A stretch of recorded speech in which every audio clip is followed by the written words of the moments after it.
Então, hoje nós vamos estudar Jonas. Se você está pegando agora o bonde andando, olha lá no canal que nós começamos a falar dos profetas e nós falamos de profetas que profetizaram em cima de Nínive.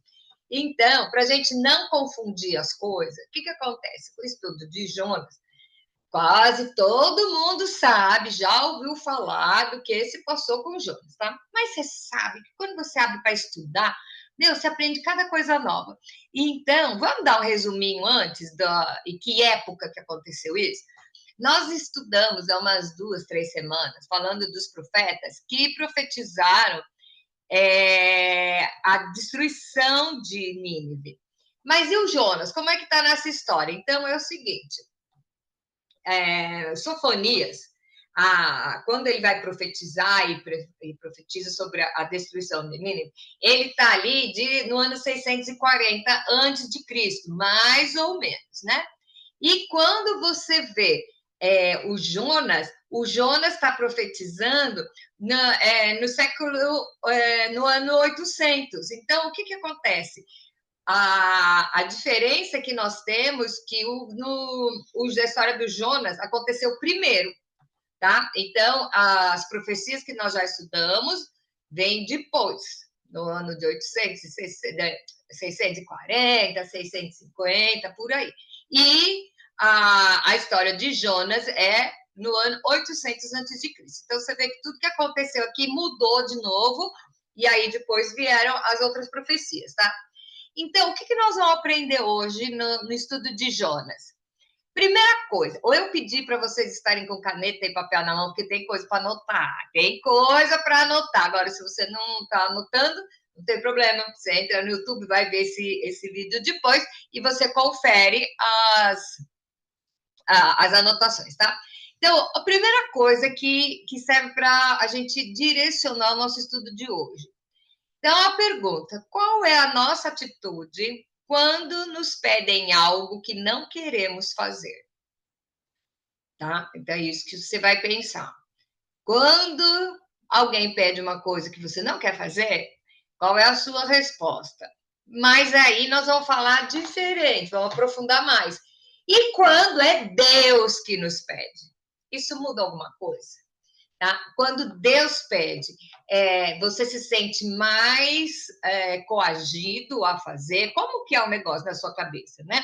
Não precisa responder para mim, responda para você. Como está o nosso coração em relação às coisas que a palavra de Deus manda que façamos? E a gente não concorda muito. Hoje nós vamos aprender umas coisas que é só lambada também, viu? Então, o que nós vemos aqui? Jonas, ele foi chamado para pregar para um povo que ele não gostava. Aliás, ninguém gostava de Nínive. O povinho que devia ser complicado, porque o Jonas não gostava, depois você vê lá em Sofonias, Deus também não gostava, então, bom. E aí, o que aconteceu? Deus mandou ele fazer uma coisa que ele não queria cumprir. Jonas não compreendeu que Deus queria ensinar para ele uma importante lição, que a sua misericórdia se estende a todos, não somente a Israel. E aí, a outra coisa, Deus nos chama de acordo com os propósitos dele. E quando a gente desobedece, você vai parar nas profundezas. Aí, ó, escute de novo. Deus nos chama de acordo com os propósitos dele.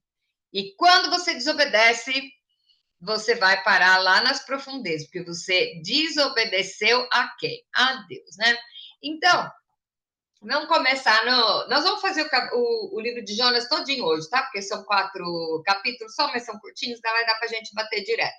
Então, o que nós vemos? A primeira pergunta aqui diz o seguinte: qual o motivo que levou Deus a enviar um profeta para Nínive? Então, vamos lá.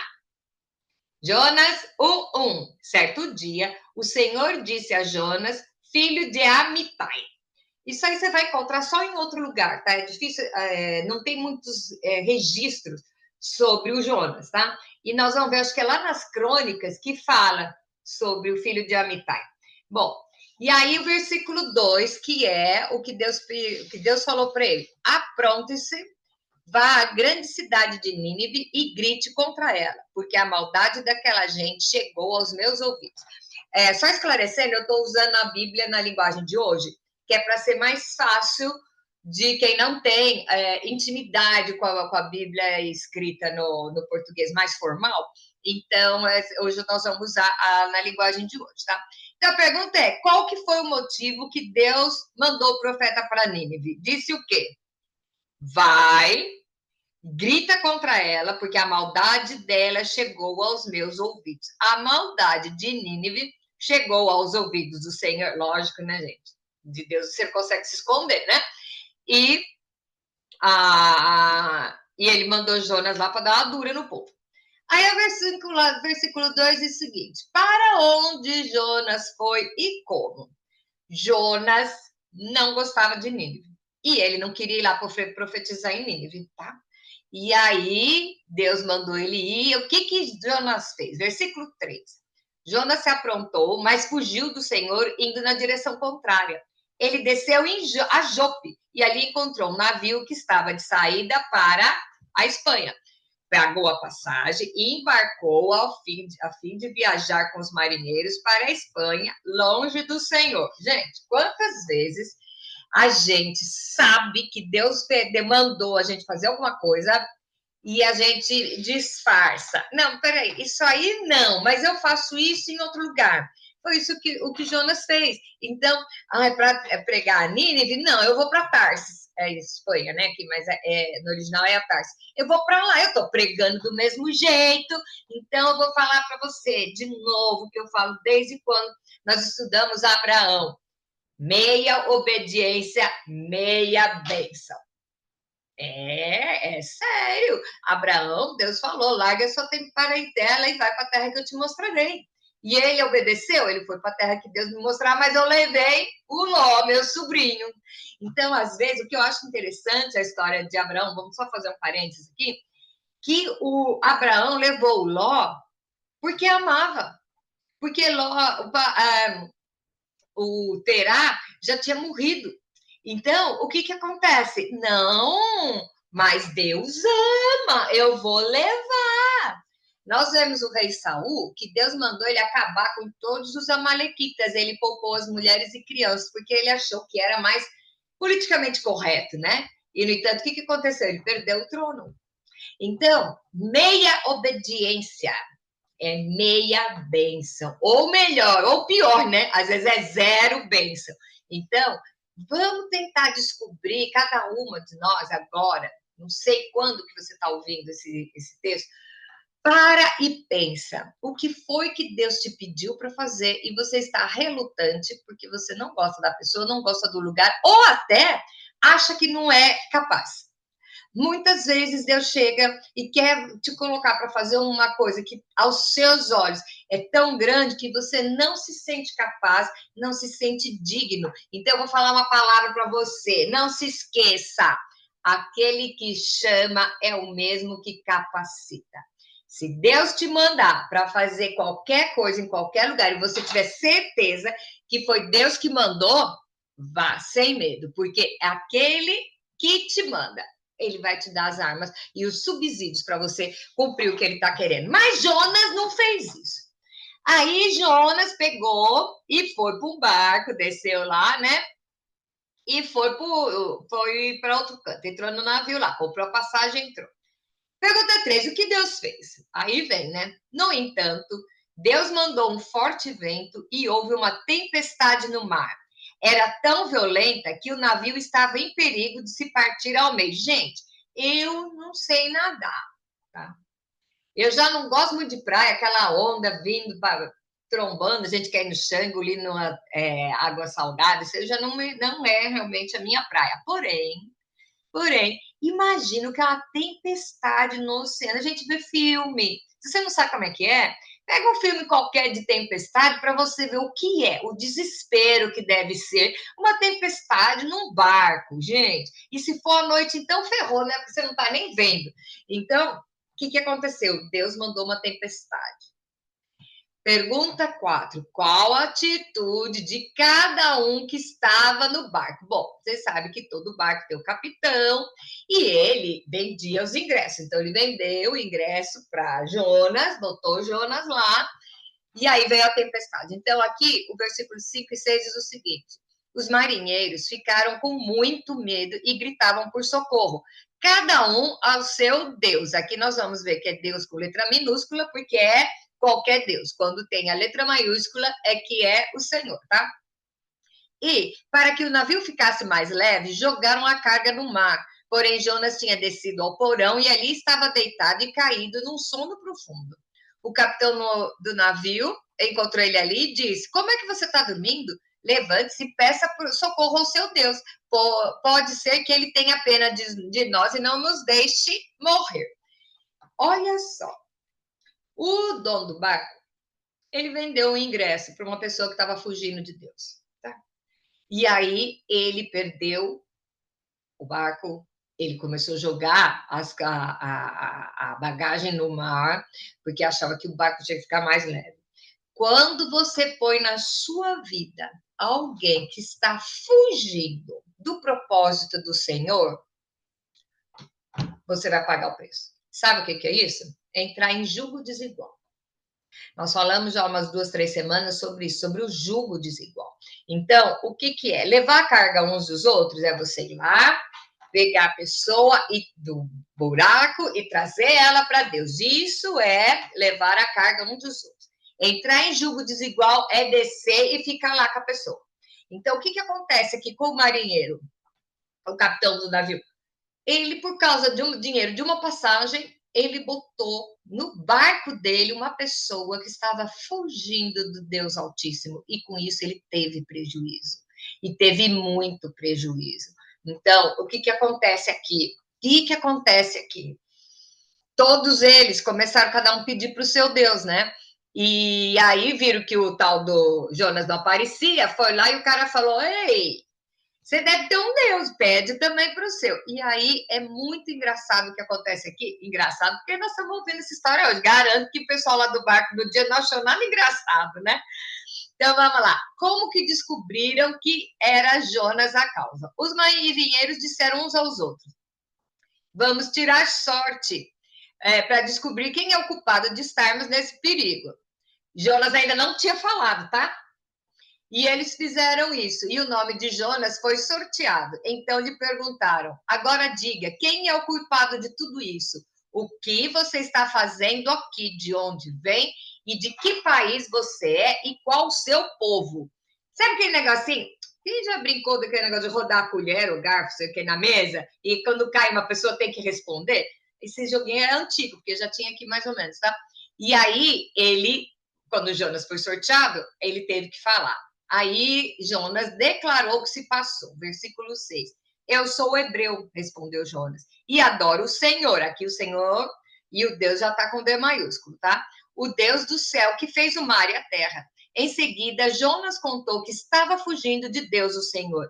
Aí os marinheiros ficaram mais apavorados e ainda disseram: Veja o que você nos fez, tá? Veja o que você nos fez. Mas quem vendeu o ingresso foi o dono do barco. E ele não sabia. Ele era culpado? Não. Mas ele botou alguém que estava fugindo de Deus no barco dele. Vamos fazer de conta que o barco aqui é a nossa vida, tá? E aí, quem você está deixando entrar na sua vida? Alguém que está fugindo de Deus, achando que está fazendo a coisa certa, e a você está pagando, sofrendo as consequências, tá? Da disciplina de Deus. Veja bem. Pergunta 7. Os homens do barco tomaram a decisão por conta própria? Não. Então vamos lá. A tempestade piorava cada vez mais, de modo que os marinheiros perguntaram a Jonas: que devemos fazer com você para que o mar se acalme?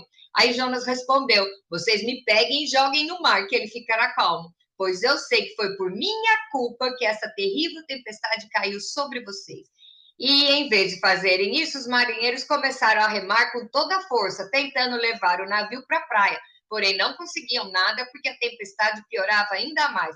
Gente, olha como esses caras do barco era gente boa, era gente fina, que ele falou: me joguem no mar, e mesmo assim os caras tiveram pena dele. e tentaram remando, lutando contra a força da natureza, que é a força de Deus que estava ali, para proteger o cara. Qual é a luta da sua vida?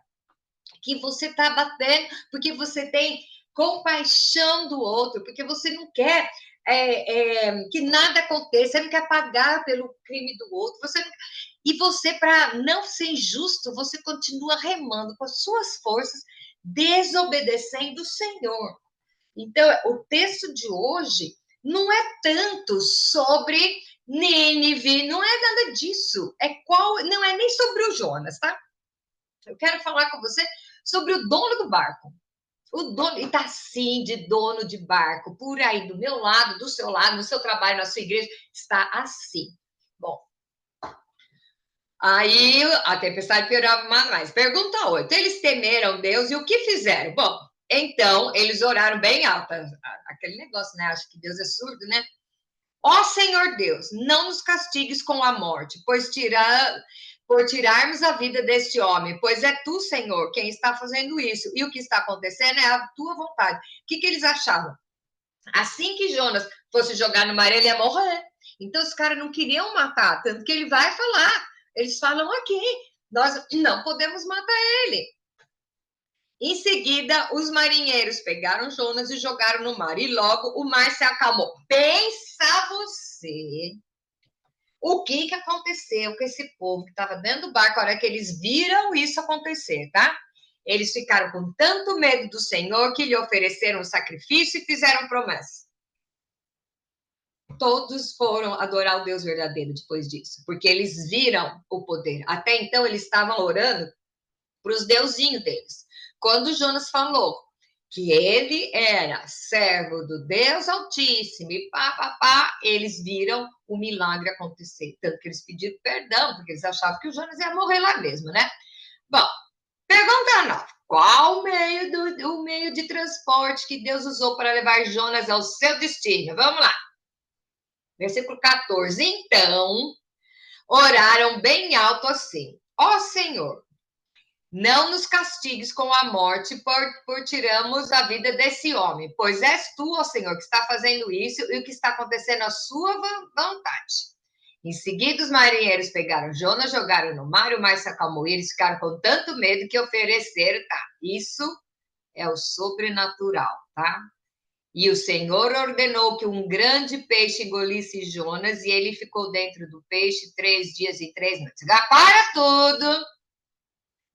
Que a gente fala que é baleia, não é baleia. Eu fui estudar hoje. Hoje não, desde segunda-feira. O que era o peixe? Bom, a Bíblia fala, em qualquer versão, um grande peixe, tá?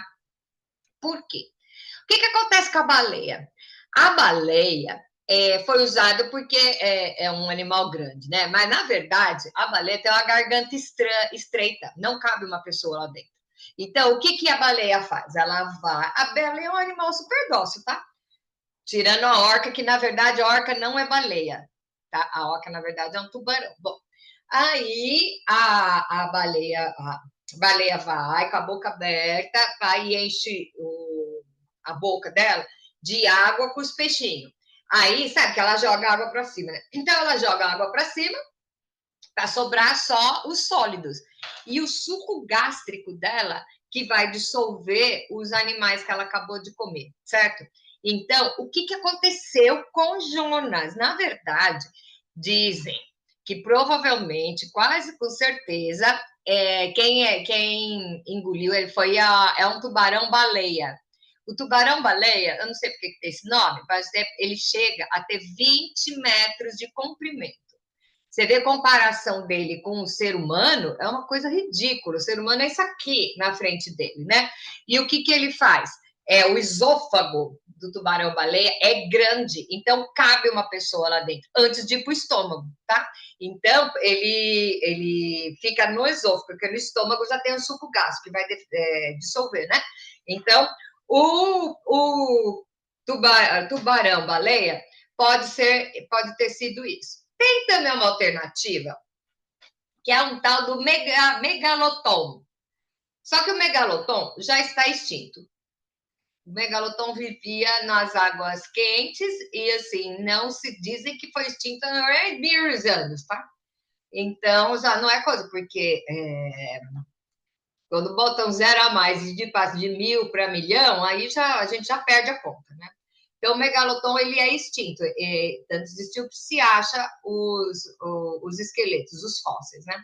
Mas o tubarão, baleia, vou contar onde que descobriram ele. Diz que assim, tem pouquíssimos, e foi descoberto aonde vivi de tudo dele, aonde?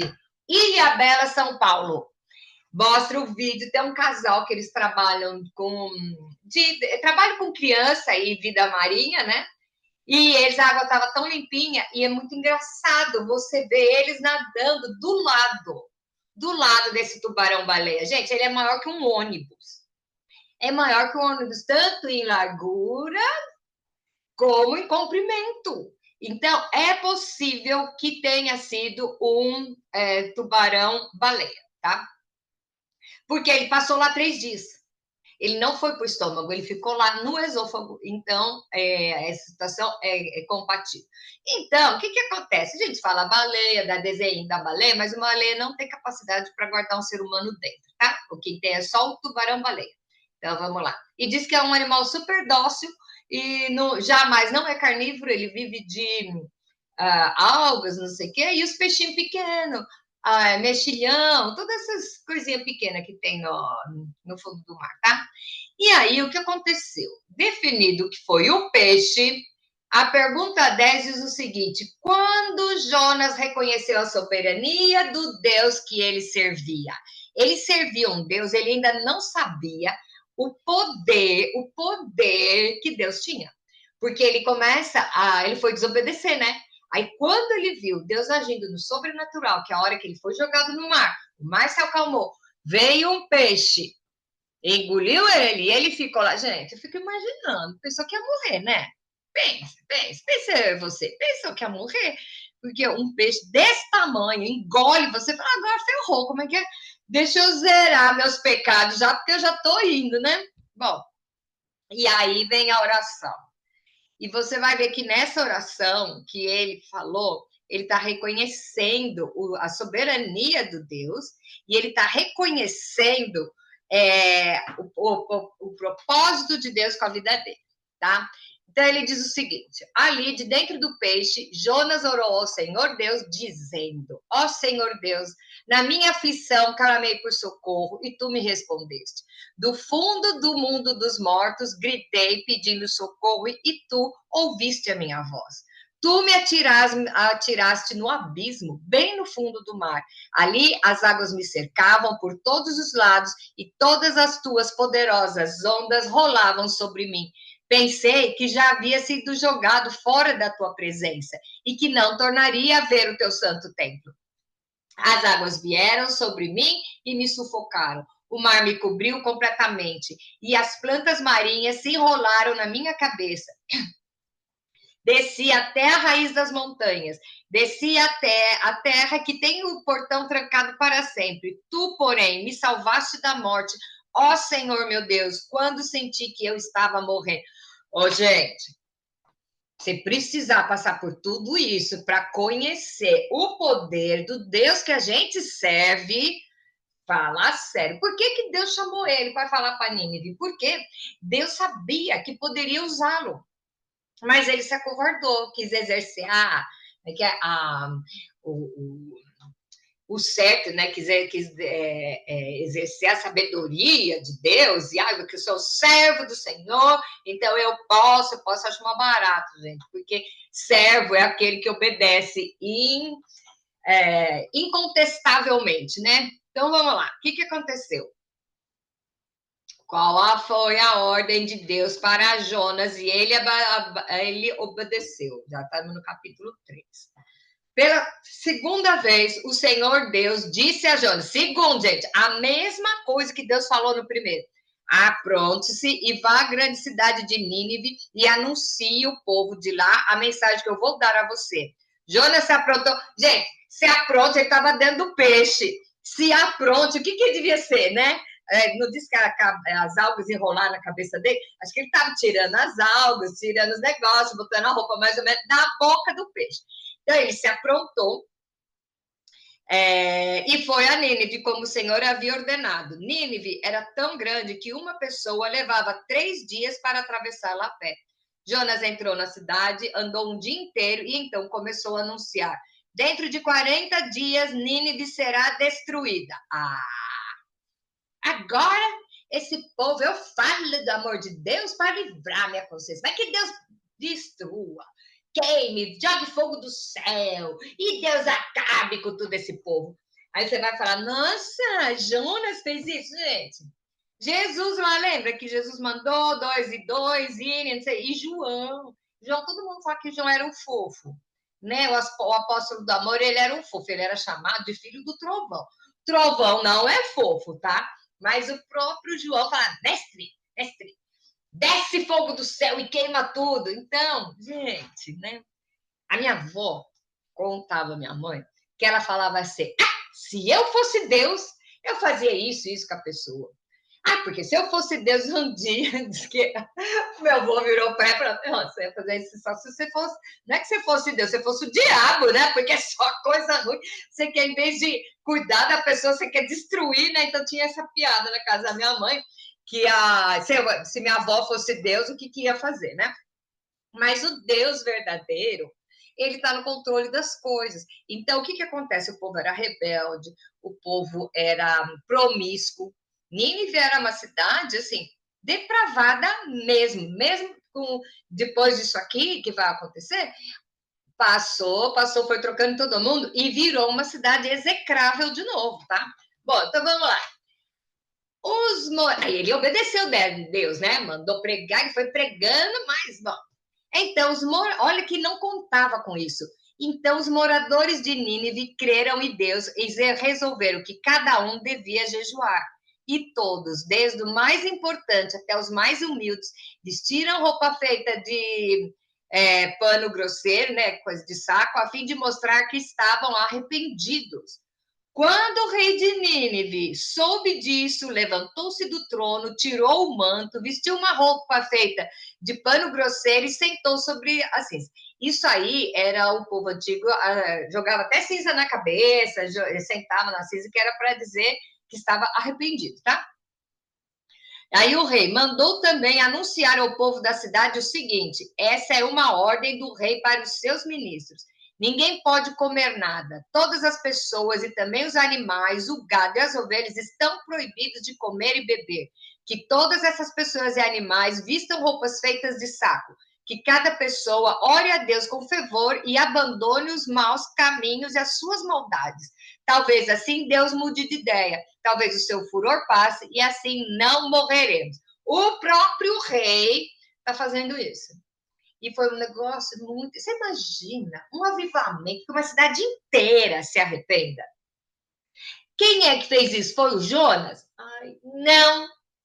Jonas foi o instrumento, foi Deus. E acho que Deus permitiu isso até para Jonas ver quem era a verdade Deus, que não era... Porque a gente segue a Deus, mas a gente acha assim, algumas coisas você acha que Deus não vai fazer, ou então que é impossível, né? Nunca ponha limite ao amor de Deus, né? Bom, aí o rei mandou isso, a pergunta diz, o que aconteceu? Pergunta 3, o que aconteceu com o povo? Deus viu o que eles fizeram e como abandonaram os maus caminhos, então mudou de ideia e não castigou a cidade como tinha dito que faria. Oh, que fofo. Se você acabar o estudo agora, você vai falar, que maravilha, Deus é bom, né? Eles se arrependeram, eles abandonaram, Deus se arrependeu de destruir, mas a história não acaba aí. Pergunta 14. Qual foi o descontentamento de Jonas? Versículo capítulo 4, 1 e 3. Por causa disso, Jonas ficou com raiva e muito aborrecido. Gente, Jonas ficou com raiva de Deus. Olha só. O povo era muito petulante. Bom, e ele orou assim: ó Senhor Deus, eu não disse antes de deixar a minha terra que era isso mesmo que ias fazer? Foi por isso que fiz tudo para fugir para a Espanha. Eu sabia que és Deus que não tem que tem compaixão e misericórdia. Eu sabia que é sempre paciente e bondoso, que está sempre pronto a mudar de ideia e não castigar. Agora, Senhor, acaba com a minha vida, porque para mim é melhor morrer do que viver. Gente, ele sabia que Deus podia convencer os corações a se arrepender, então por isso que ele não foi. Olha a cara de pau dele falar para Deus. Agora vamos dar uma paradinha de novo. O que é que Deus mandou você fazer? E que ele vai botar a mão dele no meio, e aí você ficar com raiva porque o fulano se arrependeu. Vamos dar um exemplo aqui. Não vamos falar nomes, mas lembra aí na sua cabeça a pessoa mais execrável que existe em termos de mundo. Então, nós temos aqueles assassinos, nós temos aqueles juízes, nós temos aqueles professores, nós temos médicos, tem uma raça de gente que não merece a salvação. Você vai falar que não merece, de tanta coisa que fez. Então, vamos parar um pouco aqui. Quem nunca ouviu uma frase assim, nossa, ele morreu, ele era tão bom e os maus estão por aí ainda. Exatamente por isso. Ele era tão bom, já cumpriu o papel dele aqui e foi para a glória. Ou você acha que existe um céu, que existe o paraíso, que existe a glória do Senhor, e todo aquele que for aprovado vai para lá? Aí você pega e acha que isso não é justo, rasga sua Bíblia e cai no mundo, filho. Porque a verdade, quem vai primeiro é quem já resolveu o caso aqui. E isso eu vou falar para vocês com propriedade, que eu conheço muitos exemplos, nem vou parar para ficar aqui falando, mas existem muitas situações em que o bom morre e que fica aqui o mal. Exatamente por isso. O mal precisa, a pessoa que é má precisa ficar aqui para ainda ter mais uma chance. Então, o que acontece? Chega aqui, o Jonas fica revoltado, porque Deus não acabou com aquele povo. Então ele era um profeta, ele era um papagaio, mas ele não acreditava no que ele estava falando. Foi ele que salvou o povo de Nínive? Não foi, mas foi Deus através dele. Para ele ver que o poder de Deus é imensurável, quer dizer, não é sem medidas, tá?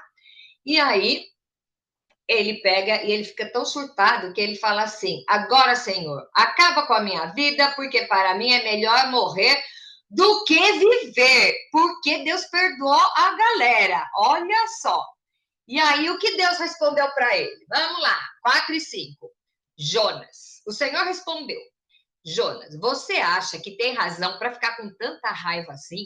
Aí Jonas saiu de Nínive, foi para o lado onde o sol nasce e sentou-se. Depois construiu um abrigo e sentou-se na sombra, esperando para ver o que ia acontecer na cidade. Falou: agora vamos ver fogo do céu, cai de fogo do céu, fogo de Deus e destrói desse povo, ok?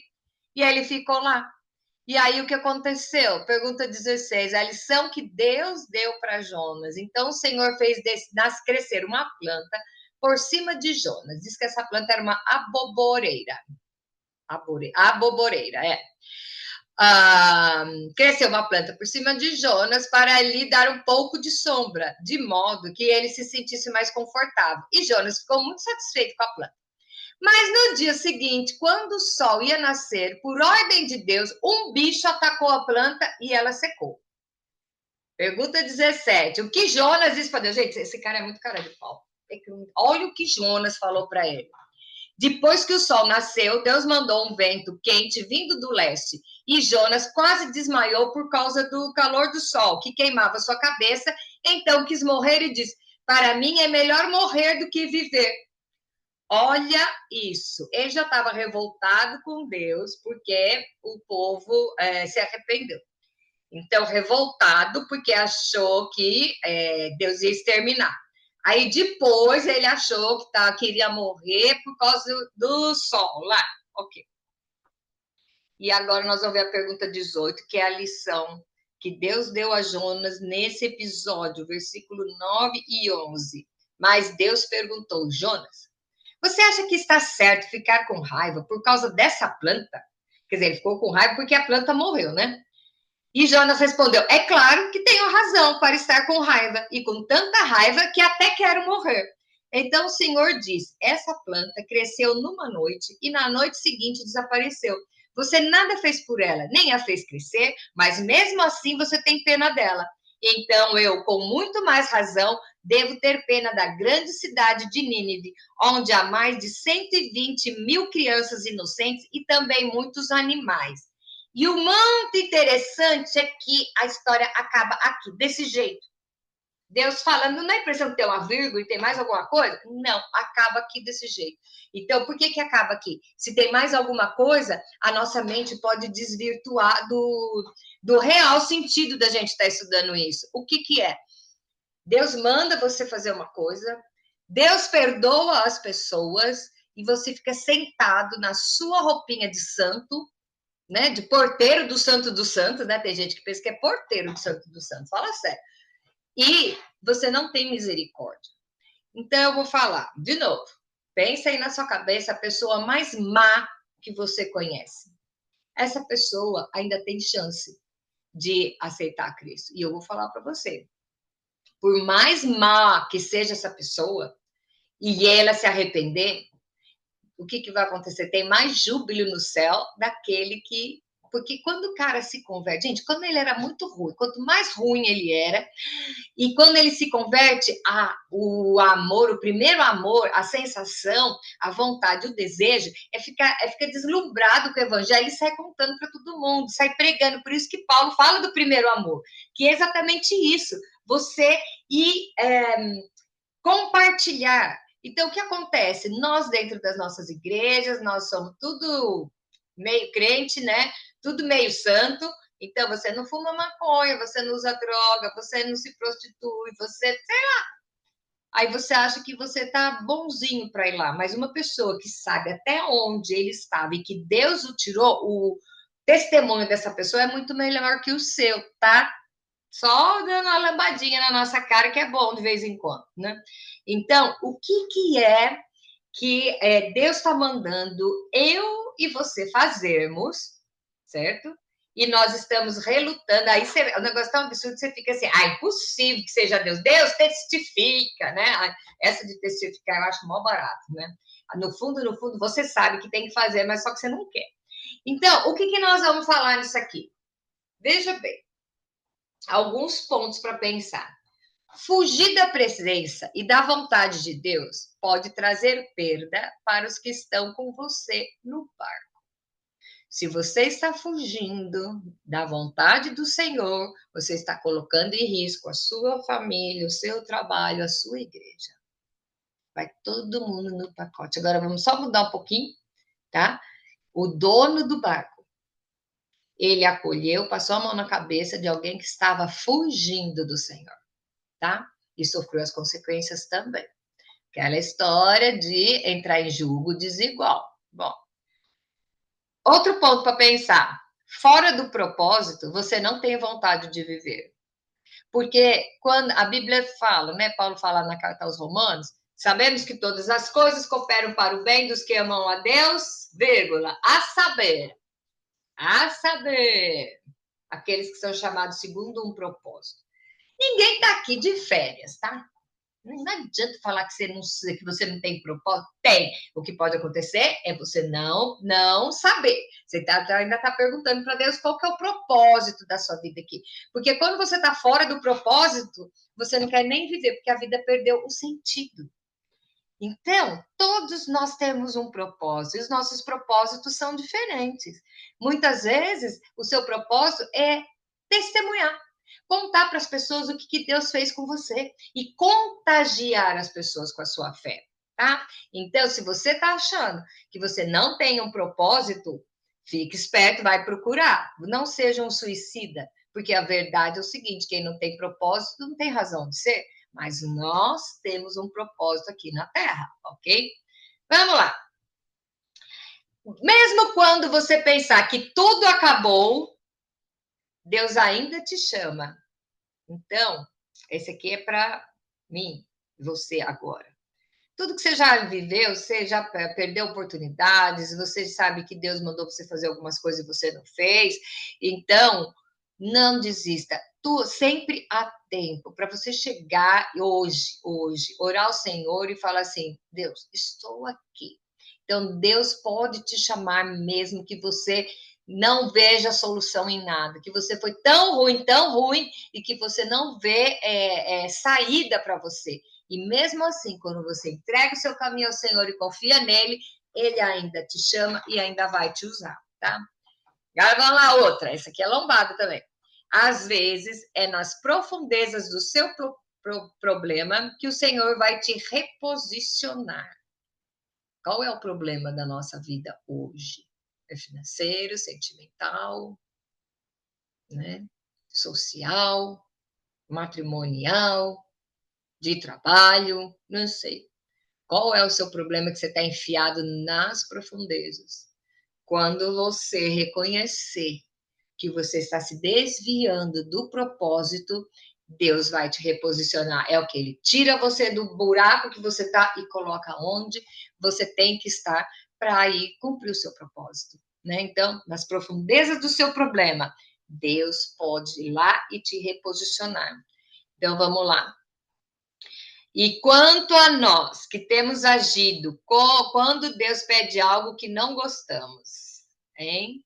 Como que você age quando Deus pede para você uma coisa que você não gosta, não quer, acha que não vai dar certo? Pensa bem. Nós vimos, né? Aí vem aqui uns exemplos. Quando Deus nos manda perdoar alguém que nos ofendeu, eu perdoo, mas não esqueça. Porque perdão não é amnésia, tá?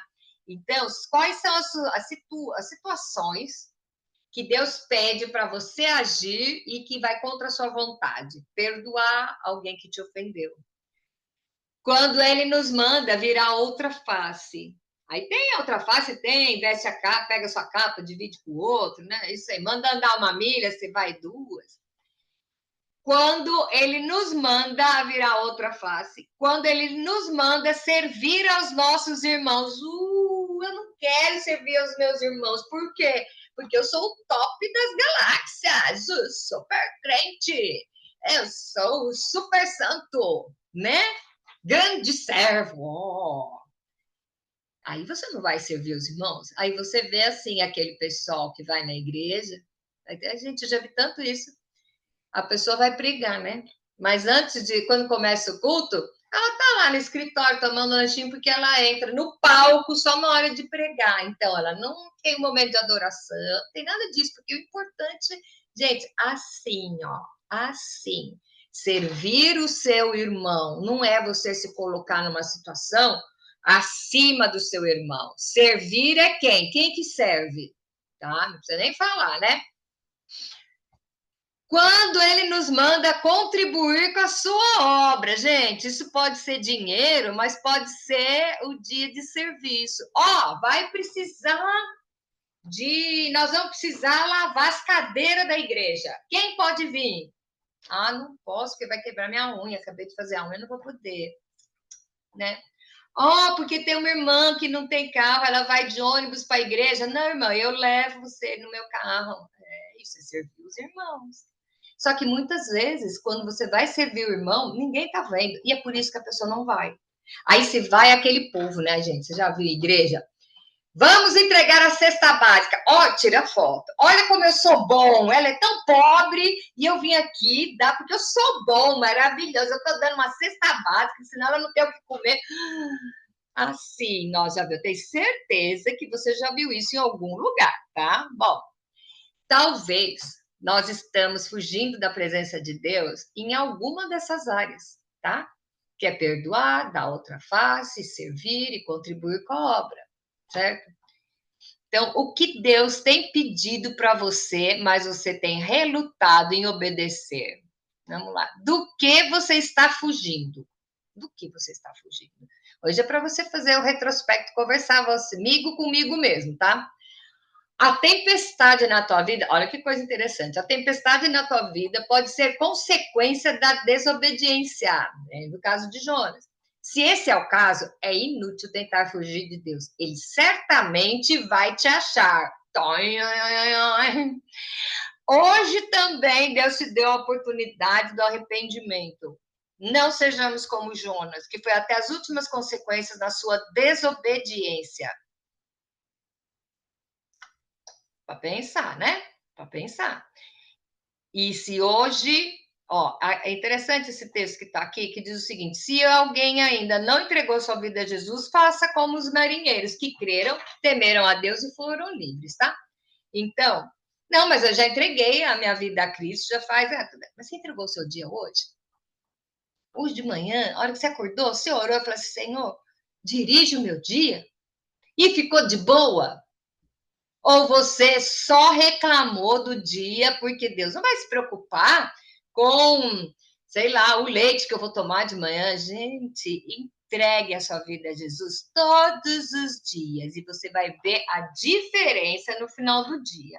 Então, creia em Jesus e experimente também a salvação que só Ele pode dar. João 17:3. Vem dizendo o quê? E a vida eterna é essa, que te conheçam a ti, o único Deus verdadeiro, e a Jesus Cristo a quem enviaste.